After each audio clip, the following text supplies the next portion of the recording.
कल कहाँ तक हुआ था?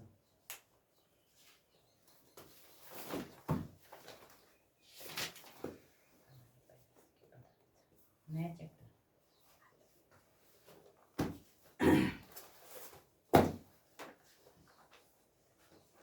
अगला लिखो पदार्थ।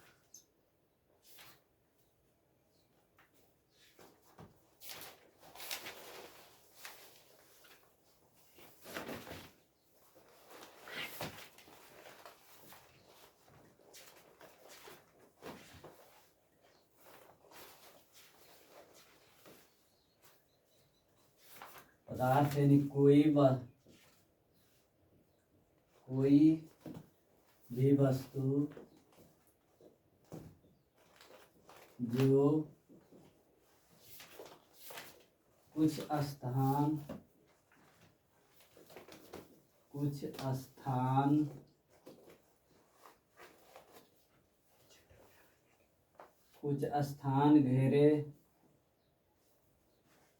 स्थान घेरे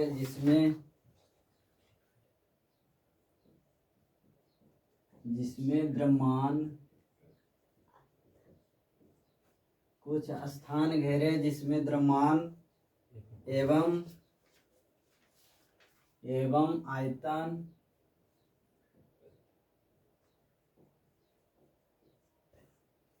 आयतन हो और जो अवरोध उत्पन्न करे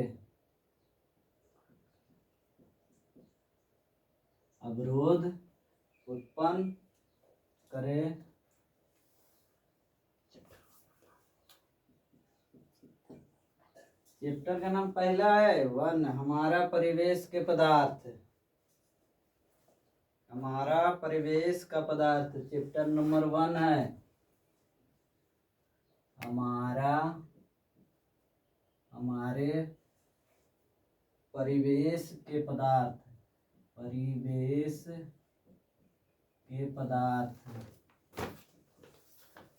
फर्स्ट चैप्टर का है।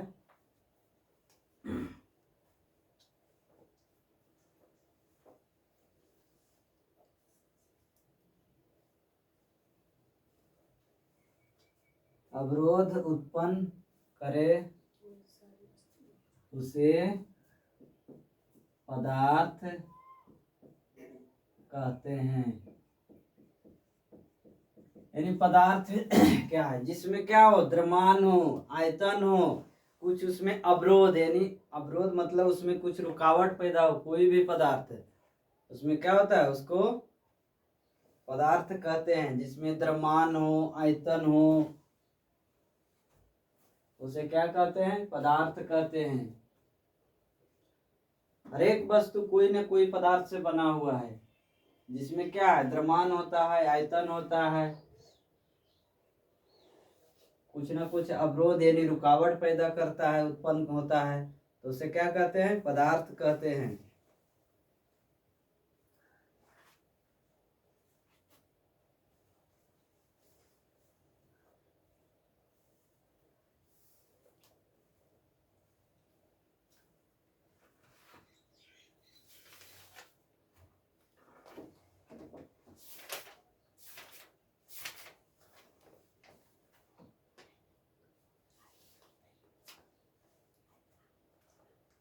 लिख लिया?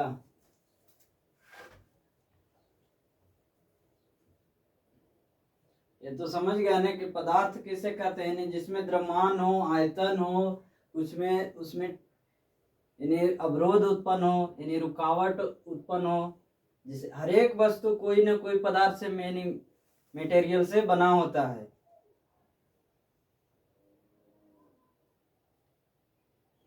आगे लिखावे। अगला हेडिंग डालो, द्रव क्या है?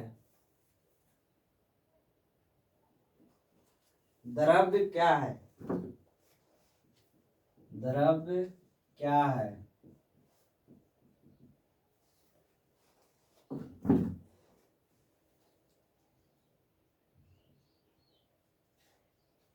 डाला हेडिंग? लिखो, द्रव एक प्रकार का पदार्थ है द्रव्य एक प्रकार का पदार्थ, द्रव्य एक प्रकार का पदार्थ है,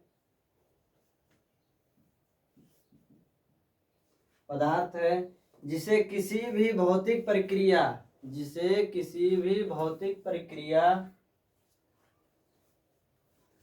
द्रव्य एक प्रकार का पदार्थ है जिसे किसी भी भौतिक प्रक्रिया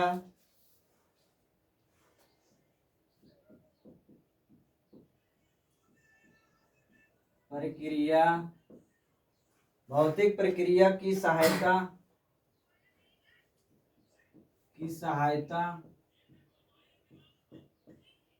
से भौतिक प्रक्रिया की सहायता से पदार्थ के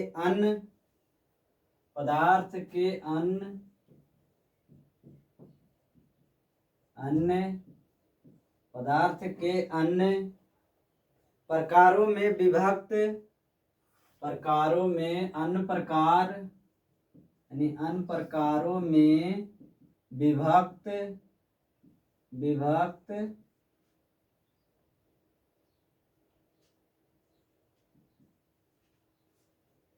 नहीं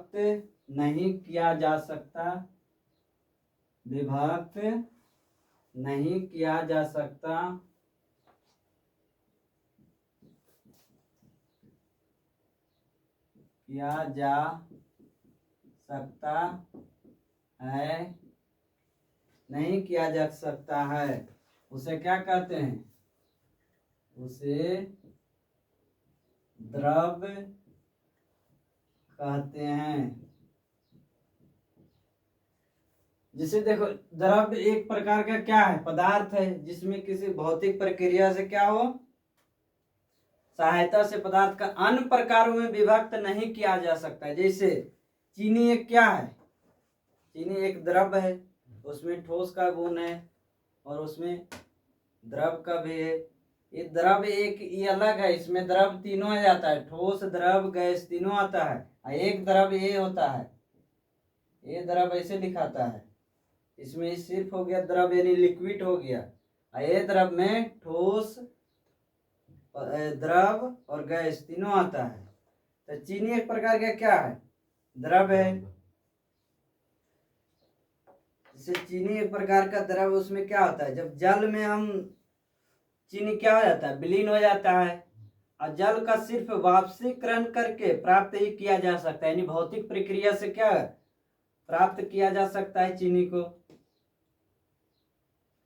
और अन्य प्रकार और कोई दूसरा विधि से चीनी को प्राप्त कर सकते हैं। जैसे चीनी को जब पानी में मिला देगा, घोल देगा, उसको और कोई भी प्रक्रिया दूसरा है कि उसको हम फिर से चीनी द्वारा प्राप्त कर ले, तो वाष्पीकरण हुई ना भौतिक प्रक्रिया।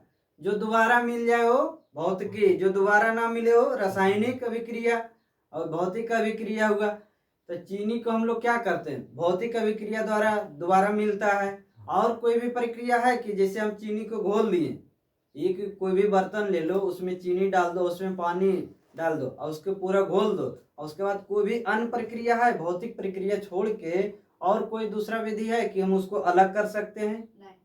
नहीं है। तो यही इसका परिभाषा कहने का मतलब हुआ कि द्रव्य एक पदार्थ है जिसमें किसी भी भौतिक प्रक्रिया से सहायता से पदार्थ के अन्य प्रकारों से विभक्त नहीं किया जा सकता है। यानी भौतिक प्रक्रिया को छोड़ के और कोई भी दूसरा प्रक्रिया से द्रव्य को विभक्त नहीं कर सकते। यानी विभक्त मतलब टूटना, और दूसरा प्रक्रिया से इसको नहीं तोड़ सकते हैं। तो जैसे क्या होता है, जल में हम विलीन चीनी को एक जल का वाष्पीकरण करते हैं। जैसे वाष्पीकरण करेंगे, जब जल को हम जल में चीनी मिला के उसको पूरा मिला देंगे, उसमें कौन सा विधि, तो वाष्पीकरण करना भौतिक प्रक्रिया है। वाष्प करेंगे यानी गर्म करेंगे तो फिर वाष्प होके पानी क्या हो जाएगा, वाष्प बन जाएगा गर्म करने पर, और जो चीनी रहेगा वो चीनी बचा हुआ रह जाएगा। तो हमको कौन सा विधि से प्राप्त होता है, भौतिक प्रक्रिया से प्राप्त होता है, और दूसरा कोई प्रक्रिया इसमें नहीं है। तो चीनी एक क्या है, द्रव्य है। चीनी एक क्या है, द्रव्य है। जो सरल भौतिक विधि से उत्पन्न अवयव विभक्त नहीं होती है। इसी प्रकार से जैसे सोडियम क्लोराइड ले लो और चूना ले लो, चूना पत्थर ले लो, ये भी क्या है, एक द्रव का उदाहरण है। अब जैसे इसका विपरीत में जैसे दूध, दूध को जब तुम लोग गर्म करोगे, दूध क्या शुद्ध द्रव नहीं है, दूध क्या है, शुद्ध द्रव नहीं है। जब दूध को गर्म करोगे तो गर्म करेंगे तो दूध जितना उसमें पानी वो तो वाष्पीकृत होकर उड़ जाएगा, लेकिन फिर दूध हमारा जितना था उतना बचेगा। और चीनी में क्या है, चीनी में जब हम 1 किलो चीनी अगर कोई भी बर्तन में 1 किलो पानी में मिलाएंगे तो दोबारा हमको कितना है, उतना ही प्राप्त होगा, 1 किलो ही चीनी प्राप्त होगा, कमेगा भी नहीं। इसका कहने का मतलब यही था कि जो भौतिक प्रक्रिया द्वारा और अन्य विभक्त से हम द्रव को विभक्त नहीं कर सकते हैं, यानी नहीं तोड़ सकते हैं और अन्य प्रक्रिया द्वारा।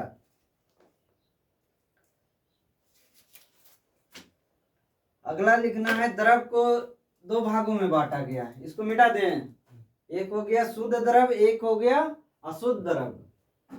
जब द्रव को हम लोग, द्रव देखिए, ये द्रव हो गया जो इसमें सिर्फ लिक्विड है, ये द्रव में हो गया जो तीनों रहता है। द्रव में ठोस का भी गुण रहता है और द्रव का और गैस का, दोनों देखो द्रव अलग अलग लिखाता है। इसको मिटा दें।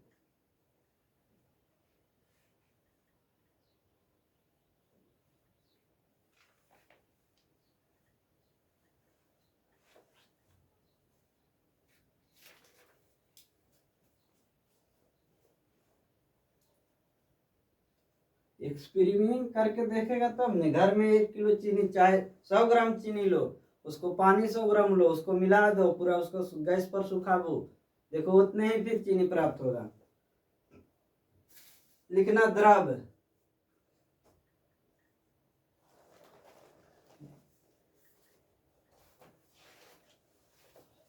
द्रव को हम कितने भाग में बांटते हैं, 2 भाग में। एक कौन सा द्रव हो जाता है, नहीं शुद्ध द्रव,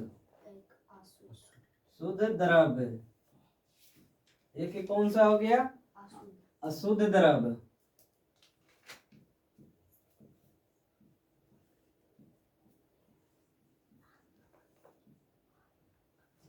ठीक,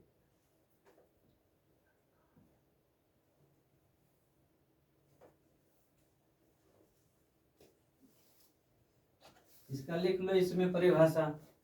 नहीं तो शुद्ध द्रव के एक पहला हो गया शुद्ध द्रव, दूसरा हो गया अशुद्ध द्रव। इसी में लिखेगा तो लिख लो, लिखो जो सरल, जो सरल भौतिक,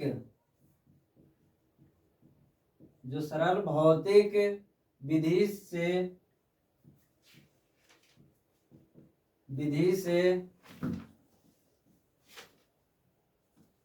अपने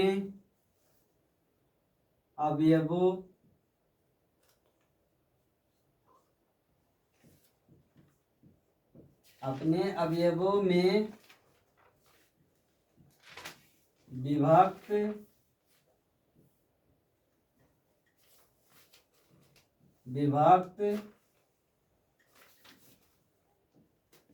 नहीं होती है तो उसे क्या कहते हैं, उसे शुद्ध द्रव कहते हैं।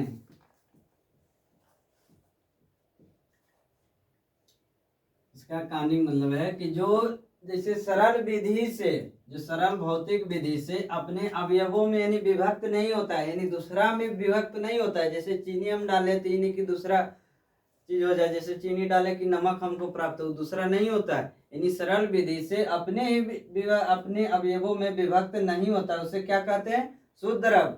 जैसे इसका एग्जाम्पल लिखो, सोडियम क्लोराइड। जब सोडियम क्लोराइड को करोगे जैसे गर्म कर, जैसे चूना ले लेते हो, चूना को अगर गर्म करते हो, पानी में डालते हो तो गर्म होता है तो चूने नहीं रहता है, यानी कि दूसरा चीज बन जाता है। इसी तरह से इसका एग्जाम्पल लिख लो, जैसे sodium chloride, sodium sodium chloride हो गया,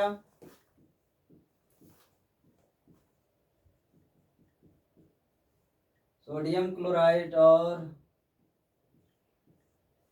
और दूसरा एग्जांपल लिख लो। सोडियम क्लोराइड का क्या हो जाता है, Na4Cl2। और लिख लो दूसरा चूना हो गया, फिर चूना पत्थर,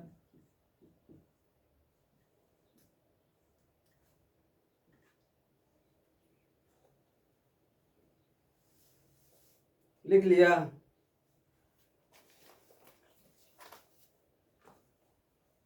ये तो इधर लिख देते हैं, उसके बाद लिखते रहना। लिखो इसमें जो सरल भौतिक विधि से अपने अवयवों में विभक्त हो जाता है, जो सरल भौतिक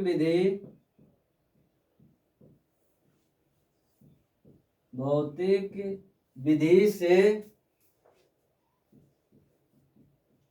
अपने अवयवों में क्या होता है, यानी विभक्त मतलब टूटना, विभक्त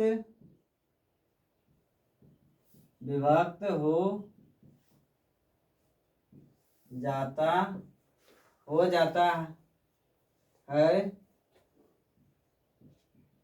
तो उसे क्या कहते हैं, अशुद्ध द्रव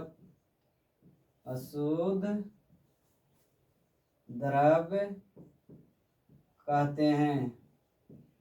जैसे एग्जाम्पल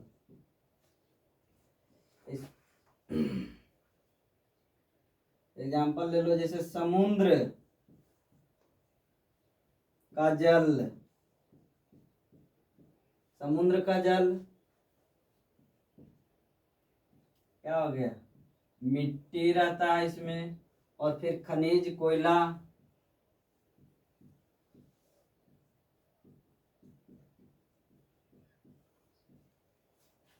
और फिर इसमें और एक ले लो, जैसे दूध,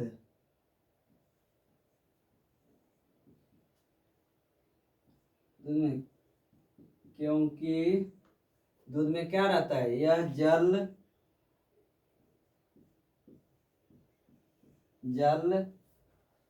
और क्या, वसा, और इसमें क्या रहता है, प्रोटीन आदि का मिश्रण होता है।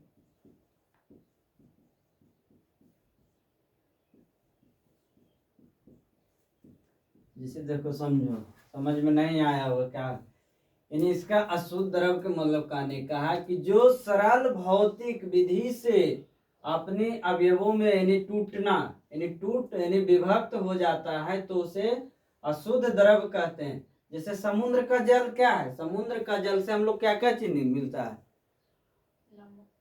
नमक भी मिलता है। और जब समुद्र का जल, उसमें मिट्टी भी रहता है, गुण खनिज भी रहता है, खनिज में से बहुत चीज आ जाता है, उसमें क्या, कोयला भी रहता है, तो क्या हो गया, अशुद्ध हो गया, यानी अशुद्ध द्रव है, शुद्ध द्रव नहीं है। जैसे चीनी को लेते हैं, तो उसमें क्या होता है, चीनी का गुण डालेंगे तो चीनी नहीं रहेगा न, कि उसमें नमक का थोड़ा गुण आ जाएगा। जैसे चीनी और दूसरा कुछ है, और समुद्र जल में तो बहुत सारा चीज है। जैसे दूध ले लो, तो दूध में कौन कौन के, दूध में वसा की मात्रा भी है, और क्या है, प्रोटीन की मात्रा भी है, और जल की भी मात्रा रहता है। तो ये शुद्ध द्रव है, दूध भी तो द्रव है, तो ये तो शुद्ध द्रव नहीं है, ये भी क्या हो गया, अशुद्ध द्रव है। यानी समुद्र का जल भी क्या है, अशुद्ध द्रव है, शुद्ध द्रव नहीं है। आए समझ में, यानी अशुद्ध पूछेगा तो क्या हो जाएगा, समुद्र का जल में क्या क्या चीज रहता है, मिट्टी रहता है, खनिज रहता है, कोयला रहता है। और दूध में क्या रहता है, दूध क्योंकि किस लिए ये अशुद्ध द्रव हुआ, क्योंकि इसमें प्रोटीन, वसा और जल का मिश्रण होता है, इसीलिए क्या हो गया, अशुद्ध द्रव हो गया। इसको उतारो। नहीं समझ में आएगा तो बोलना, इन्हें कि हम यहाँ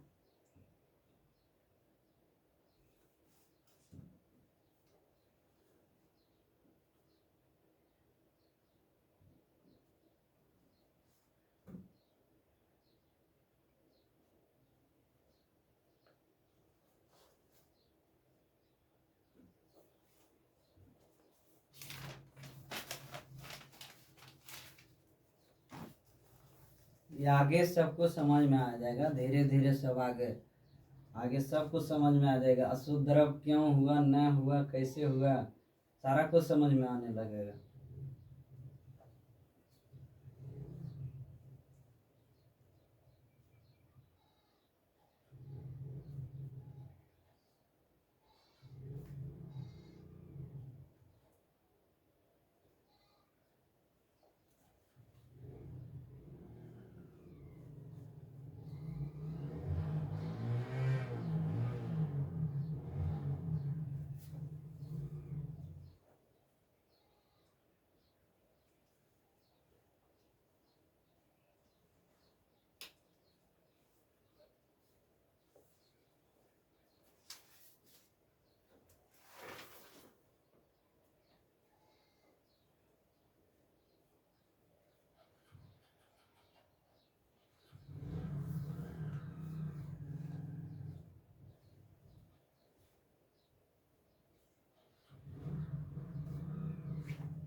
हो गया।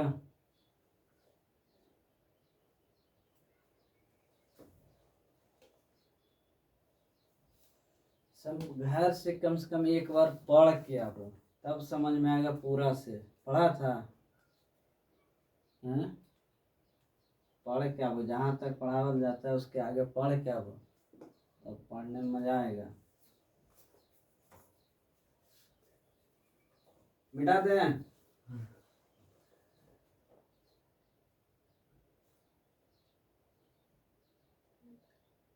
उस साइड लिख रहा है, ठीक है लिखो।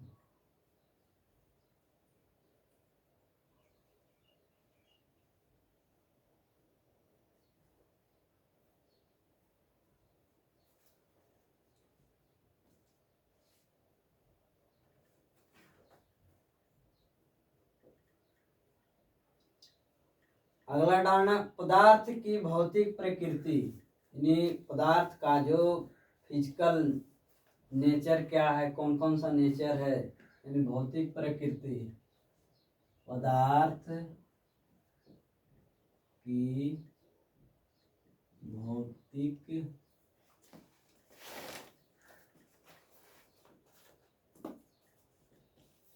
पदार्थ की भौतिक प्रकृति।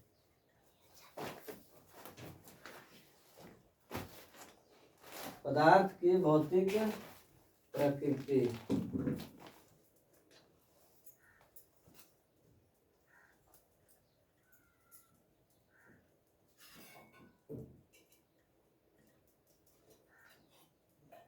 यानी पदार्थ क्या है, अलग अलग बहुत बहुत सारा बहुत कणों से मिलकर बना है, इसमें बहुत सा गुण है पदार्थ का। तो इसमें पहला लिखना है, पहला पॉइंट लिखो, यानी पदार्थ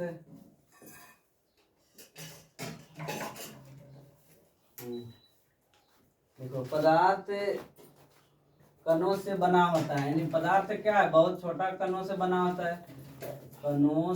पदार्थ कणों से बना होता है। ठीक, इसमें लिखना, लिख ले जाएगा कि लिखे हैं, लिख लेगा, हम बोलते हैं उसके बाद समझा देंगे। यानी पदार्थ है जो कणों का बना होता है, तो इसमें लिखना पदार्थ बहुत छोटे छोटे कणों से,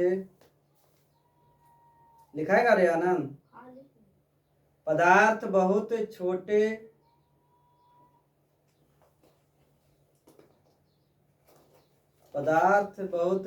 छोटे नहीं लिखाएगा रे, इसके नीचे लिखो रे, इसके ऐसे डाल के लिखो, लिखिए देते हैं ना तुम। पदार्थ बहुत छोटे छोटे, इसका मतलब क्या समझा, वही 2 बार रिपीट हुआ।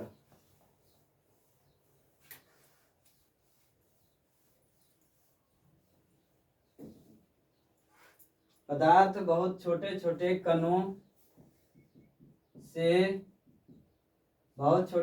कणों से मिलकर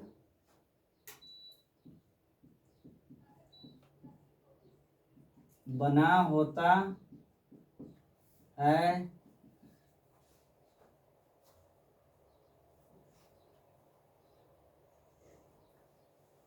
हर पदार्थ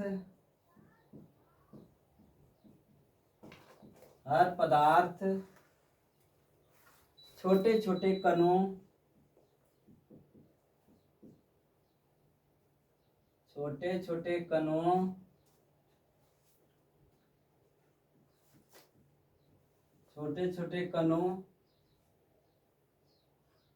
इसका इंग्लिश क्या हो जाता है, यानी पार्टिकल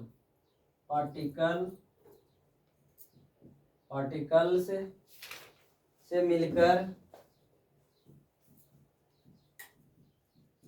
बना होता है, जिन्हें हम क्या आंखों से नहीं देख सकते हैं। ये मार्कर है, इसमें भी तो ये भी पदार्थ है। इसमें कितना बहुत सारा छोटे छोटे कण है, इसमें तुमको आंखों से दिखता है,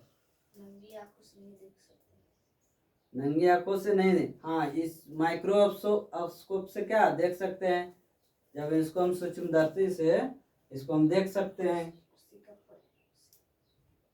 इसमें क्या हो जाएगा, यानी पदार्थ है जो बहुत छोटे छोटे, यानी बहुत सारा छोटे छोटे पार्टिकल से मिलकर बना, हर एक वस्तु, कोई भी वस्तु वो पदार्थ है, जो हर एक वस्तु उसमें पदार्थ है, कोई न कोई पदार्थ से मटेरियल से बना हुआ है।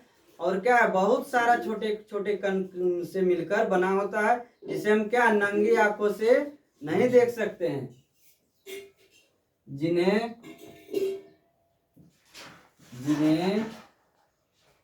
आंखों से नहीं देख सकते हैं, जिन्हें हम क्या आंखों से नहीं देख सकते हैं। हर एक कोई भी वस्तु में, हर एक वस्तु में क्या है, इसमें पदार्थ, कोई ना कोई पदार्थ मटेरियल से बना हुआ है, और उसमें मटेरियल है, तो कोई भी मटेरियल उसमें बहुत सारा छोटा छोटा कण होता है, जिसमें हम लोग क्या नंगी आंखों से नहीं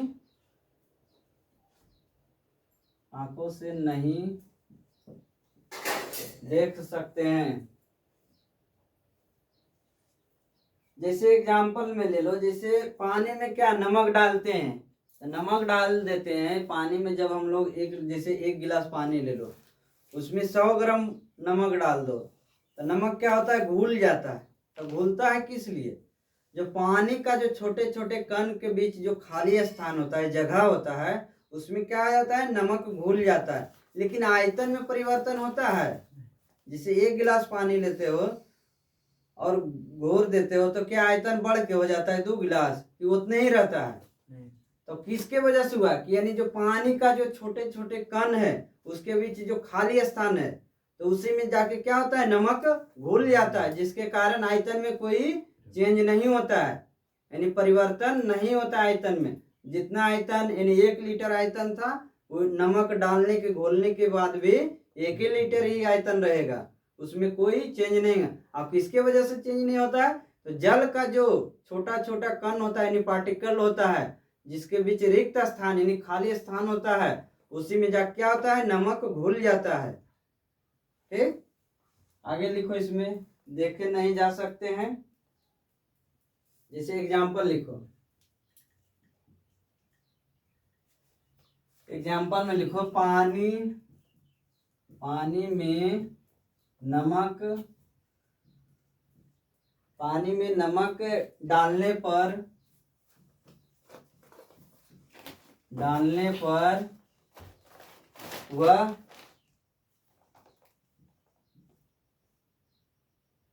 वह घुल जाता है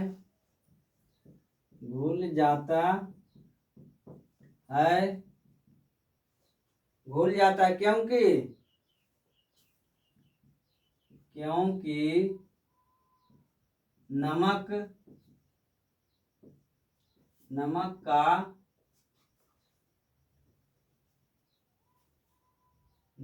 का कण बहुत छोटे होते हैं।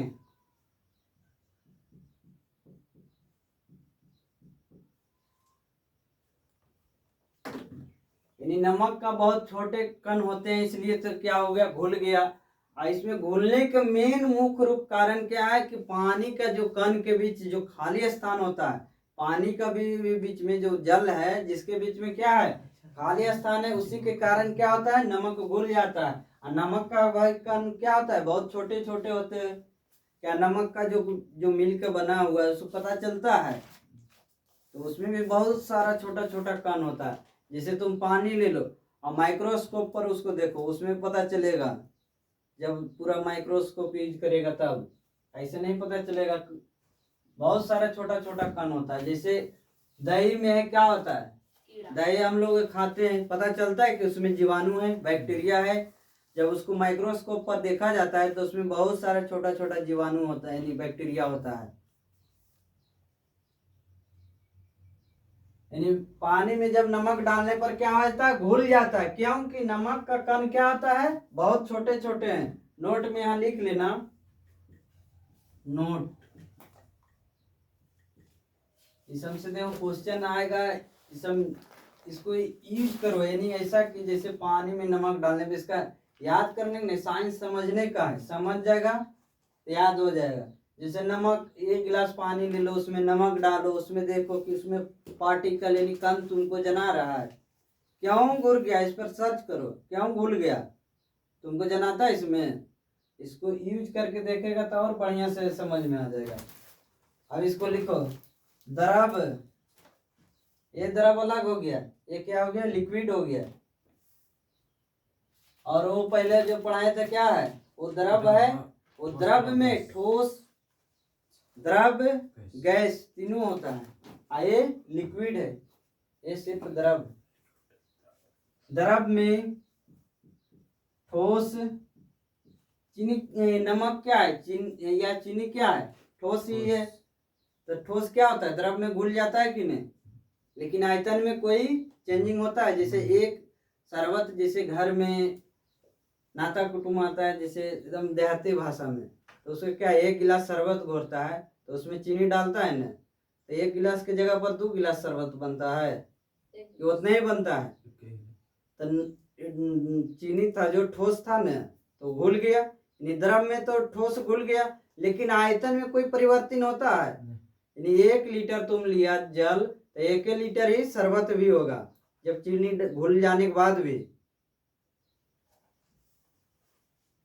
द्रव में ठोस के घुलने घुलने पर वह घुल जाता है, घुल जाता है। और एक मिनट, द्रव में ठोस के घुलने पर, घुलने से क्या होता है, यानी द्रव में जब ठोस, यानी कोई भी, जैसे ठोस में हो गया नमक हो गया चीनी हो गया, ये घुल जाता है। तो घुलने से द्रव में आयतन में कोई भी परिवर्तन नहीं होता है। आयतन में कोई भी परिवर्तन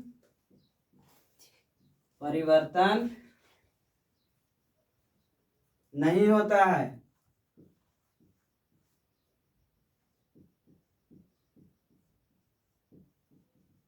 ठीक, समझ में आ गया ना?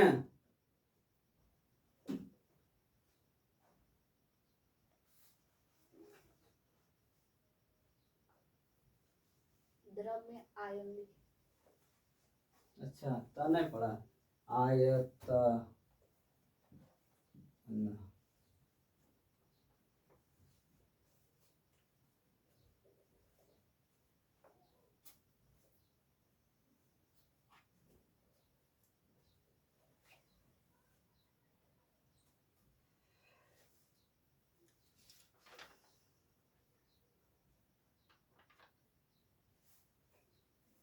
हो गया, लिख लिया।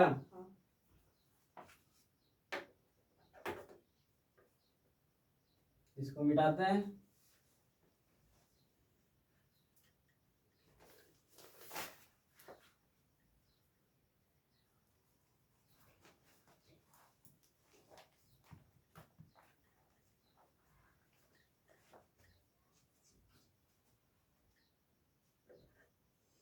अगला दूसरा लिखना, जैसे पदार्थ है, तो पदार्थ के कणों के बीच खाली जगह होता है, तो उसमें बल भी लगेगा, कुछ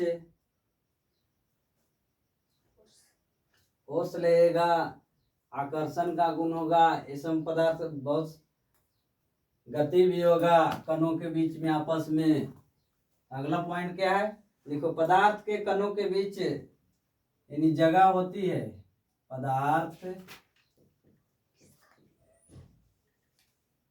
पदार्थ के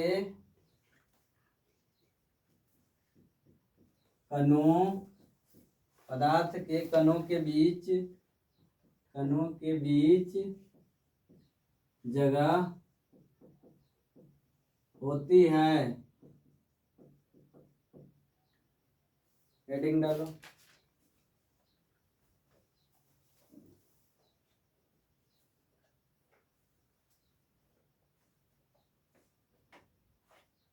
पदार्थ के कणों के बीच जगह होती है। अब लिखना,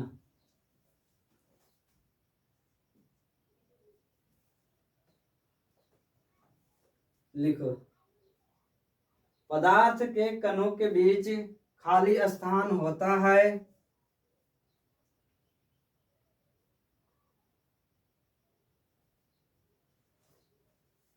लिखे हैं, पदार्थ के कणों के बीच खाली स्थान होता है।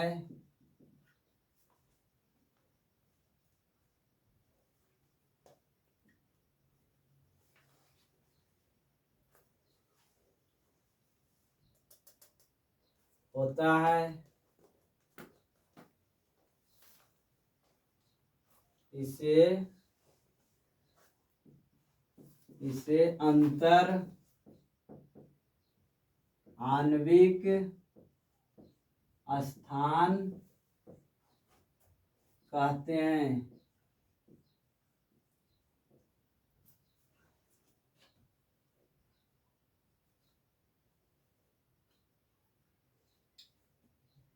यानी इसमें क्या है, यानी पदार्थ के कणों के बीच क्या होता है, खाली स्थान होता है।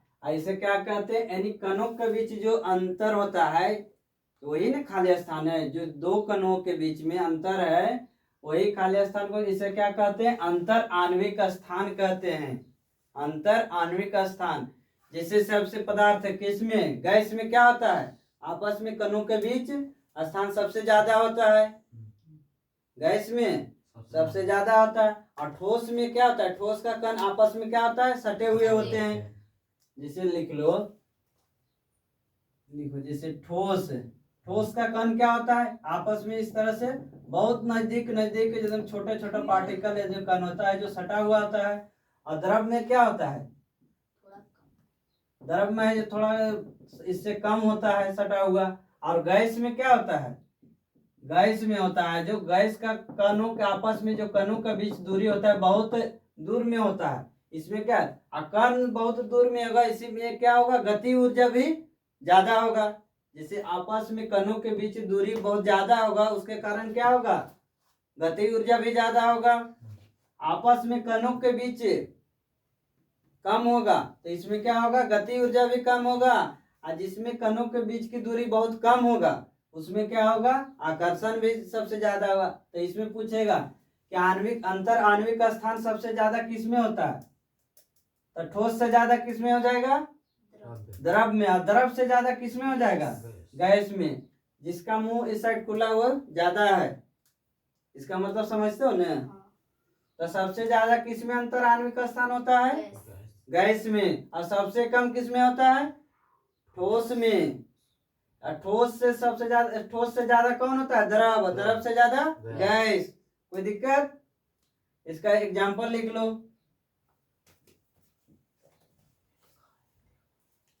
जैसे लिखो पानी है, जो पानी में चीनी, पानी में चीनी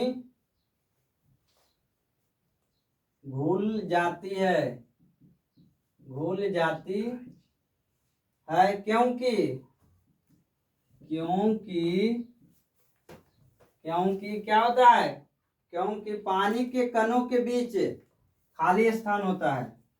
पानी के, क्योंकि पानी के कणों के बीच,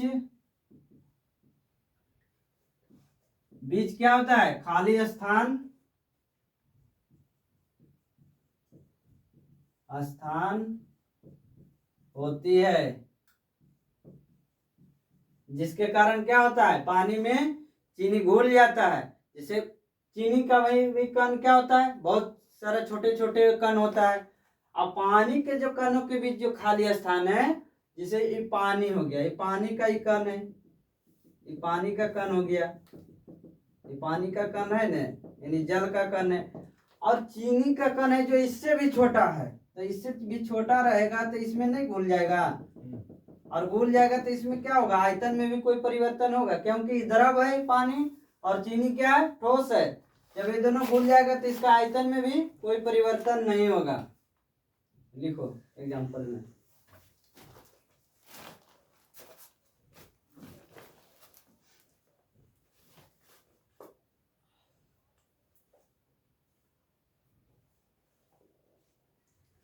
लिख लिया, अरे लिखो, लिख लिया तुम रे। पदार्थ का ठोस कण आपस में बहुत सटे होते हैं, यानी ठोस का, और द्रव का उससे कम। गैस में सबसे ज्यादा आपस में कणों की दूरी सबसे ज्यादा होता है। अगर पूछेगा अंतर आणविक स्थान किसमें होता है सबसे ज्यादा, गैस में। और ठोस में सबसे कम। और सबसे जिसमें कणों का दूरी सबसे कम होगा उसमें क्या हो जाएगा, आकर्षण बल मजबूत हो जाएगा, संजक बल मजबूत हो जाएगा। यानी आकर्षण का गुण सबसे ज्यादा ठोस में हो जाएगा, संजक बल का मजबूत होगा इसमें ठोस में। और गैस में क्या हो जाएगा, सबसे कम होगा। और जिसमें कणों के बीच दूरी सबसे ज्यादा होगा, उसमें गति ऊर्जा सबसे ज्यादा होगा। और सबसे गति ऊर्जा किसमें, यानी कणों के जो बीच दूरी होती है, गैस का जो कणों के बीच की दूरी होती है उसमें से सबसे क्या होता है, ज्यादा होता है। और ठोस के कणों के बीच की दूरी बहुत कम होती है, जिसके कारण क्या होता है, गति ऊर्जा कम होती है। लिख लिया। अगला लिखो, पदार्थ के कण लगातार गति करते रहते हैं। अगला पॉइंट, तीसरा पॉइंट लिखना, पदार्थ के कण लगातार गति करते रहते हैं। अच्छा, इस अंक जो ऑब्जेक्टिव क्वेश्चन है साथ साथ करे ले जाए कि बाद में तुम लोग को करा देंगे, कि साथ साथ जैसे बोलेगा ऑब्जेक्टिव जितना है इसका जो ऑब्जेक्टिव बनेगा साथ साथ लिखे ले चल जाएंगे अंतिम ही चैप्टर समाप्त होने के बाद। अच्छा ठीक है, हेडिंग डाला, यानी पदार्थ के कण लगातार गति करते रहते हैं।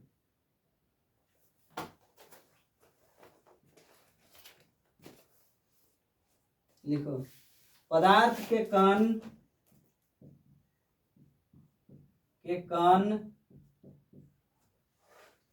हमेशा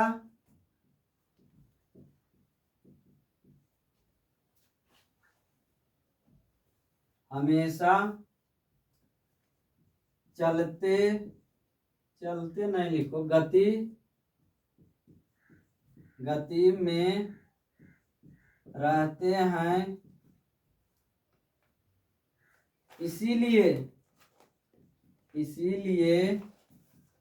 गति में रहते हैं, यानी पदार्थ का कण गति में हमेशा रहता है, इसीलिए इसमें कौन सा ऊर्जा होता है, गति ऊर्जा।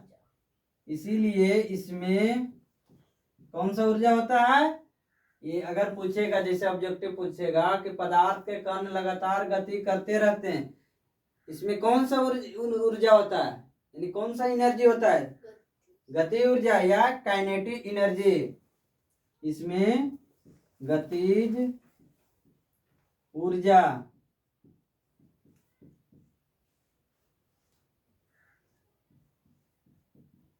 काइनेटिक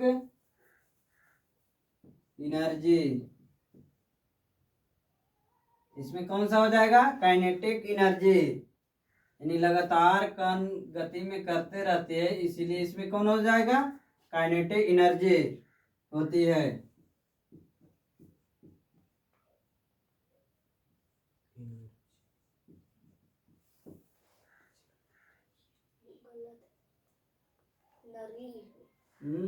अच्छा, बाय जी ने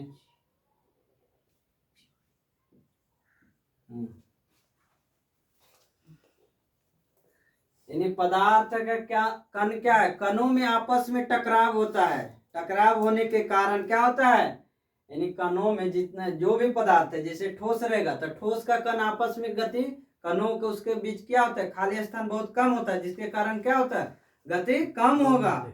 आपस में कणों में टकराव, जैसे खाली स्थान कम है, जहां पर ज्यादा खाली स्थान होगा वहां पर नहीं ज्यादा टकराव होगा। जैसे समझ लो कि जैसे ये है, इसका अगर कम स्थान है तो ये तो कम ही टकराएगा, अगर ज्यादा रहेगा तो ये आपस में कम ज्यादा टकराएगा कि नहीं, तो गति भी ज्यादा हो रहा है कि नहीं, गति ज्यादा हो रहा है। अगर ये इतने खाली स्थान है, इसमें ठोस है तो इतने खाली स्थान, तो इसमें क्या होगा, गति कम करेगा, तो गति कम करेगा तो इसमें कम गति ऊर्जा होगा। और गैस में क्या होता है, जो आपस में उसका गैस का जो आपस में कण होता है उसमें क्या होता है, बहुत दूर दूर होता है, बहुत दूर दूर आपस में होता है, तो उसमें क्या होता है, गति ज्यादा होगा।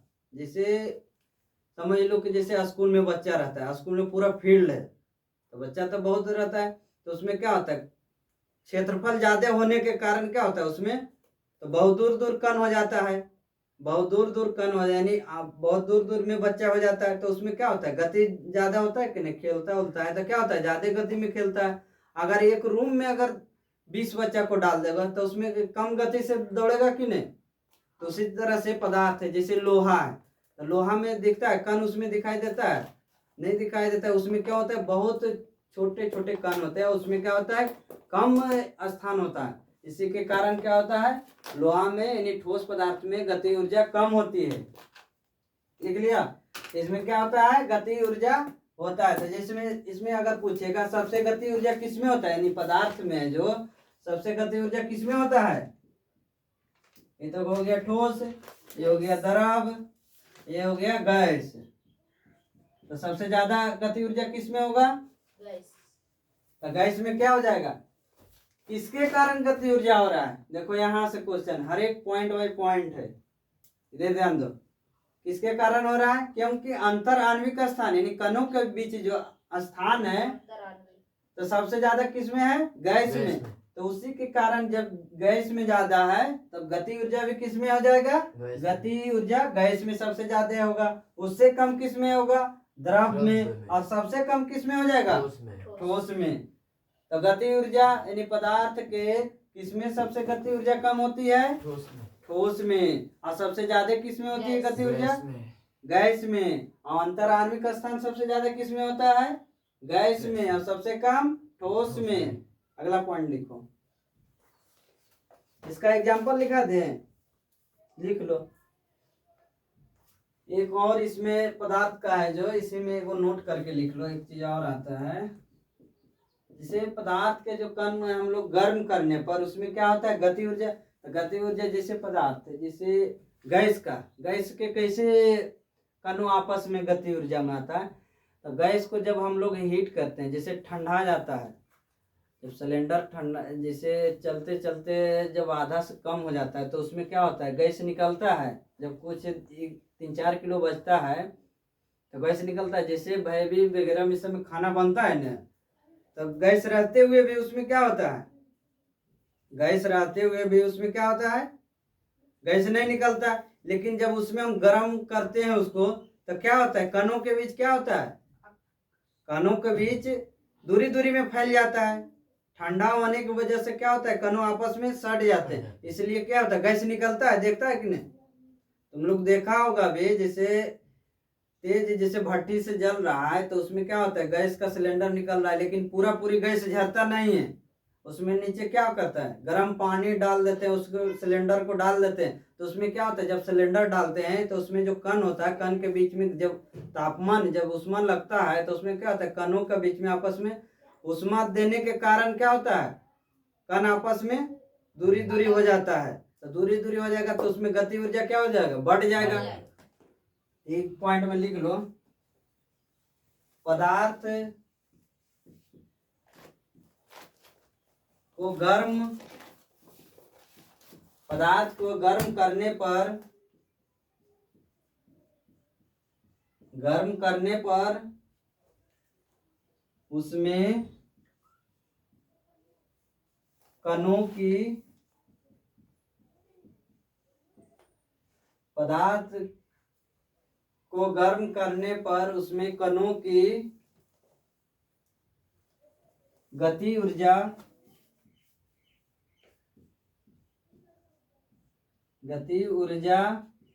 क्या होता है, बढ़ जाती है, बढ़ जाती है। गति ऊर्जा क्या होता है, कणों की गति ऊर्जा बढ़ जाती है, जिससे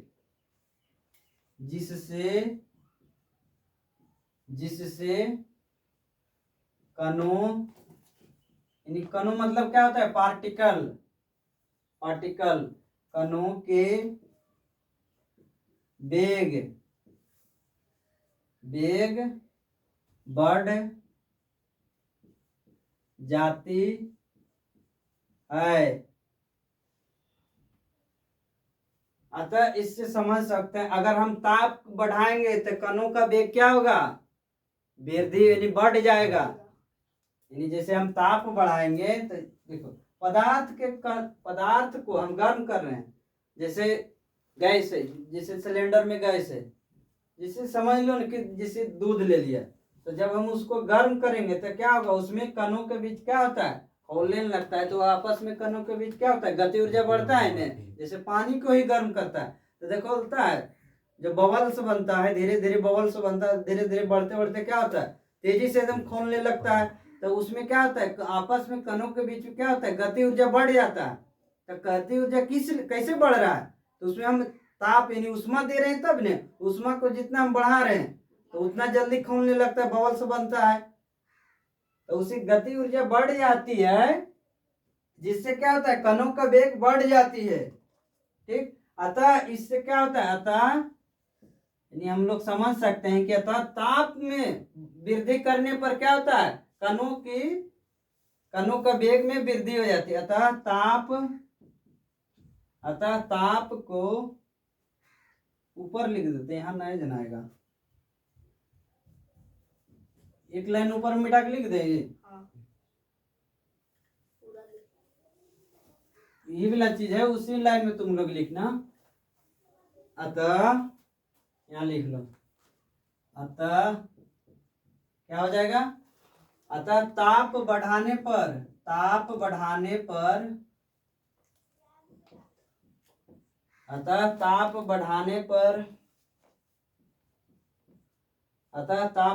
पर कणों के वेग बढ़ जाती है। ठीक, यानी हम लोग को वृद्धि कर रहे हैं, यानी ताप वृद्धि करेंगे तो क्या हो जाएगा, जो कणों का वेग है जो क्या हो जाएगा, यानी कण का जो वेग है, वेग में क्या हो जाएगा, ताप बढ़ाएंगे तो कण का वेग भी क्या हो जाएगा, बढ़ जाएगा। इसका मतलब समझता है ना, वृद्धि ऊपर का मतलब, अगर तीर नीचे की ओर रहेगा, आप वृद्धि नहीं, डिक्रीज, जिसको यानी घटना बोलता है, घट जाता है। यानी इससे क्या समझे, यानी हम लोग कोई भी पदार्थ में ताप वृद्धि करेंगे तो उसमें आपस में जो कणों की वेग होगा उसको क्या हो जाएगा, बढ़ जाएगा। कोई दिक्कत नहीं, इसम सारा ऑब्जेक्टिव में आएगा, इसम जितना समझ रहा है ना, जब ये ऑब्जेक्टिव बनेगा तो सारा छोटी छोटी लाइन सारा ऑब्जेक्टिव में आ जाएगा। जैसे वहां पर ये रहेगा कि पदार्थ का कणों में, जैसे पदार्थ के में ताप में वृद्धि करने पर आपस में कणों के क्या हो जाएगा, बढ़ जाएगा, घट जाएगा, बराबर रहेगा, ऐसे रहेगा ऑप्शन करके, तो कणों का वेग क्या हो जाएगा, बढ़ जाएगा, इसी तरह से रहेगा। और इसी से सब, इसमें तो लिखाइए दे, अब यहीं तक रहने देते हैं। अगर उदाहरण के लिए अगर लिखेगा, उदाहरण इसका नहीं लिखा देते हैं, एक उदाहरण लिख लो, एग्जाम्पल, इसका एग्जाम्पल लिखाइए देते हैं, उसके बाद छोड़ देंगे। तो साइंस जितना आराम से धीरे धीरे पढ़ेगा, समझ के, उतना बढ़िया से केमिस्ट्री, फिजिक्स जितना भी है, जैसे इसका एग्जाम्पल लिख लो। एग्जाम्पल में जैसे अगर कमरे का भी तो कोई ना कोई टेम्परेचर है, 25 डिग्री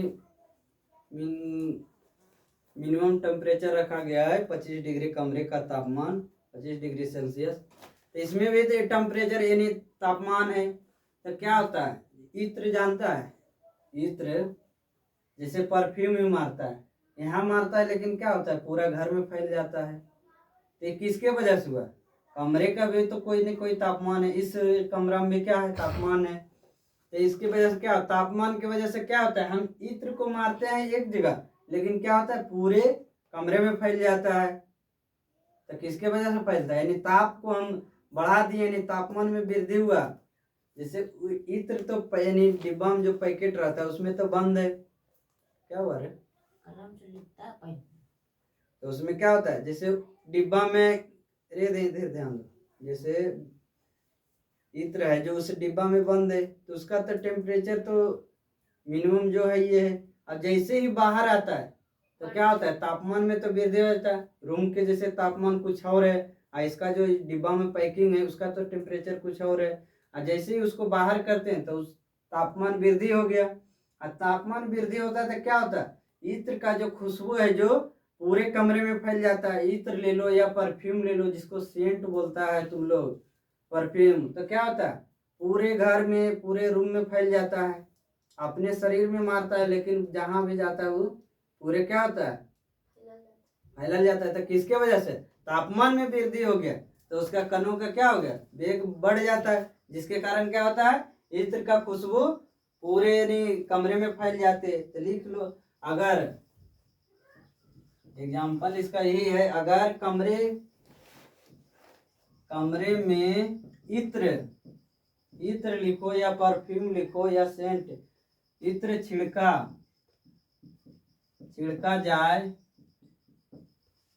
जाए तो उसकी खुशबू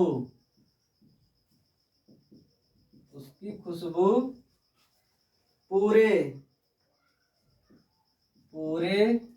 कमरे में फैल जाती है। समझ में आ गया ना? किसके कारण फैलता है? टेम्परेचर के कारण, यानी तापमान के कारण। तापमान बढ़ता है तो कणों का वेग क्या होता है, बढ़ जाता है, जिसके कारण क्या होता है फैल जाता है। ये नहीं कि उसके सेंट के महक से वजह से फैलता है, तो सब नहीं है। यानी तापमान में चेंजिंग होता है, जिसके कारण क्या होता है बढ़ जाता है वेग बढ़ने के कारण क्या होता है खुशबू पूरे शरीर में फैल जाता है, यानी सुगंधित जो उसका होता है। ठीक है, तो आज यहीं तक रहने देते हैं।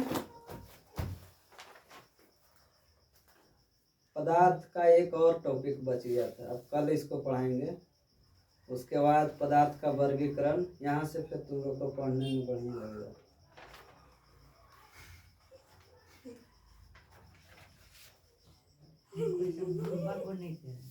ए अल्लाह।